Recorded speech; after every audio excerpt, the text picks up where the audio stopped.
Media వాళ్ళందరికీ media సోదరులందరికీ నమస్కారం. ఒకసారి కృష్ణమూర్తి గారిని మన నైట్ మేము అరెస్ట్ చేసి రాజంపేట సబ్ జైలుకు పంపించడం జరిగింది. ఆ సబ్ జైలు ఈ రోజు మార్నింగ్ అక్కడ కొంత ఏదో అస్వస్థగా ఉంది, కొంచెం కడుపులో అట్లా పెయిన్ గా ఉంది. దానికి సంబంధించి రాజంపేట ప్రభుత్వ ఆసుపత్రిలో చేర్చి అక్కడి నుంచి ఇక్కడికి కడప రిమ్స్ హాస్పిటల్ నందు వైద్య పరీక్షలన్నీ కూడా నిర్వహించడం జరిగింది. ఈ వైద్య పరీక్షల్లో అతనికి ఎటువంటి ఆరోగ్య సమస్యలు లేవని, అతనికి కేవలం ఒక నాటకం ఆడి ఈ విధంగా చేశారని చెప్పేసి కూడా తెలిసింది.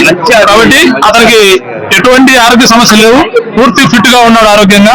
కాబట్టి అతనికి ఎటువంటి సమస్యలు లేవు. బట్ అది మేము చెప్పలేము కానీ బట్ అతనికైతే ఎటువంటి ఆరోగ్య సమస్యలు లేవు. అతనికి సంబంధించి హార్ట్ కు రక్త పరీక్షలు, ఈసీజీ, స్టమక్ అన్ని పరీక్షలు అన్ని వైద్య పరీక్షలు జరిగింది కానీ ఎటువంటి సమస్యలు లేవు. అతను ఒక నాటకం ఆడి ఈ విధంగా ఆరోగ్యం బాగలేదని చెప్పేసి చెప్పడం జరిగింది. ఏం ఆరోగ్య సమస్యలు ఏం లేవు. మళ్ళీ రాజంపేట